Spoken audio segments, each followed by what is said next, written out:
Écoutez très bien. Tidiane Thiam ne sera jamais président en Côte d'Ivoire. Vous pouvez noter quelque part pour l'histoire. Mais je répète, Tidiane Thiam ne sera jamais président en Côte d'Ivoire. Ou alors, s'il est président, c'est qu'il y a deux cas. Dans le premier cas, c'est par coup d'État qu'il va arriver à la présidence de la République de Côte d'Ivoire. Son règne et son mandat ne va pas durer plus d'1 an. Parce qu'à tous les coups, il va sauter comme un feu d'artifice. Ou dans le meilleur des cas, c'est qu'il aura négocié plus que Alassane Ouattara a négocié pour obtenir l'aval et le quitus de ceux qui devaient le lui accorder pour son 4e mandat. Alors, je vais planter un peu le contexte. Il se trouve que, avant les élections, j'avais informé comme ça que le président Alassane Ouattara allait annoncer la candidature de son 4e mandat avant le 7 août 2025 et par là même, il allait porter à l'attention de la communauté nationale et internationale de ce que l'ex-président Laurent Gbagbo et Tidiane Thiam allait être réinscrit sur la liste électorale afin de prendre part justement aux différentes échéances qui s'annonçaient pour la présidence 2025. Et il se trouve que si d'un côté, le président Alassane Ouattara a bien annoncé sa candidature dans les délais que j'avais informés, il n'a pas été le cas pour la réinscription du président Laurent Gbagbo et de Tidiane Thiam sur la liste électorale. Du coup, les gens se servent de cette information pour essayer de décrédibiliser le contenu de ma page. Aujourd'hui, nous sommes le samedi 10 janvier et je vous le dis clair et net. Si Tidiane Thiam n'a pas pu être réinscrit sur la liste électorale, c'est de son propre fait, c'est de sa faute. Et en fait, dans cette histoire, Laurent Gbagbo a juste pris une balle perdue. Tidiane Thiam s'est tout simplement auto-flagellé à travers des sorties non maîtrisées, accusant de manière frontale la Suisse et la communauté internationale.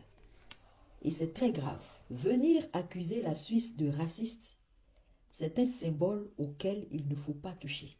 Parce que la Suisse est le totem, qu'on le veuille ou non, du monde.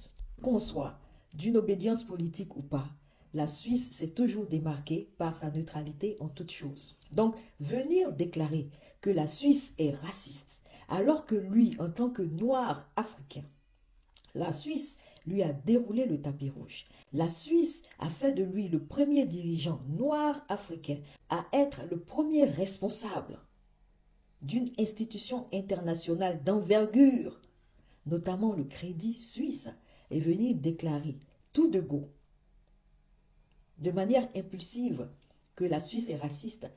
C'est se tirer une balle dans le pied. Et ça a été la première flèche qu'il s'est décoché tout seul. Mais pourquoi on vous a condamné alors si c'était ça? Mais parce que je ne peux pas obtenir de procès équitable en Suisse. Parce que la Suisse s'est convaincue que si leur banque a sauté, 450 ans, c'est la faute du noir qui l'a géré pendant 5 ans. Voilà. Et que moi, je l'ai laissé avec ses meilleurs résultats sur 10 ans. Mais je ne peux pas. Je n'ai pas gagné un seul procès en Suisse. Ok? La justice suisse, pour moi, est raciste et absolument, systématiquement, avec des dossiers en béton. Mes avocats, même, leurs bras, ils ne pensaient pas que c'était possible. Que l'on puisse vous condamner. Oui, je vais vous dire sur la Suisse. Mon livre sort bientôt. On va en parler. Quand mon fils est mort du cancer, ils l'ont mis dans un tabloïd suisse avec sa photo en disant le fils du CEO de Crédit Suisse est mort. Depuis que la Suisse existe, ça n'est jamais arrivé. Je ne suis pas le premier CEO dont le fils meurt. Et pourquoi est-ce qu'il y a eu cette animosité vis-à-vis de vous? C'est du racisme. Deuxième élément, venir frontalement annoncer que c'est la communauté internationale qui est venue installer Alassane Ouattara au pouvoir en Côte d'Ivoire en 2010 et par conséquent, c'est cette même communauté internationale qui doit venir enlever Alassane Ouattara afin que lui vienne s'installer. C'est une sortie qui manque cruellement d'élégance et qui a montré que c'est quelqu'un d'incontrôlé, d'incontrôlable et surtout d'impulsif.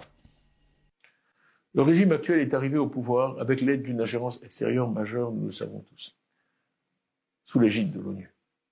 Sachez donc que les Ivoiriens vous tiennent, vous, à l'extérieur, vous tiennent comptable des agissements de ce régime que vous avez mis en place. Ayant contribué à le mettre en place, certains sont tentés d'évoquer le principe de non-ingérence. Regardez un peu dans la carrure, dans l'interview qu'il accorde à Alain Foucault.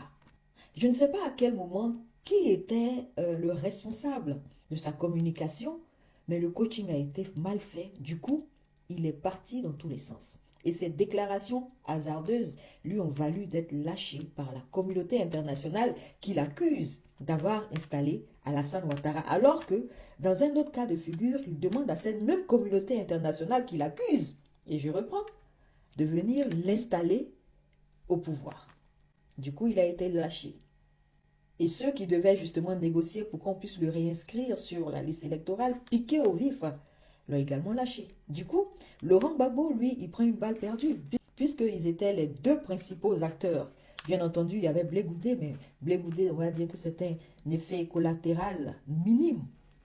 Donc du coup, vu que lui, personne n'a voulu négocier pour le réintégrer sur la liste électorale, celui on ne le réintègre pas, de facto, le président Laurent Gbagbo non plus.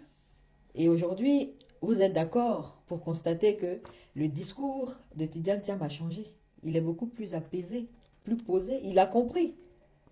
Il a compris qu'il fallait qu'il puisse essayer de polir son côté capricieux, d'enfant qui veut tout obtenir, et surtout qui n'est responsable de rien. Il fallait qu'il puisse polir ce côté-là pour pouvoir prétendre à un poste de président. On ne devient pas président de la République comme ça. On en déplaise aux esprits chagrins. Voici mon avis. Tidiane Thiam laisse ceux qui le suivent et se cache en Europe. Normalement, un bon leader est toujours aux côtés de son peuple. Qu'est-ce qui ne va pas au PDCI? Vraiment, comment on peut compter sur un leader qui est dehors depuis? Voici mon avis. Vos avis en commentaire.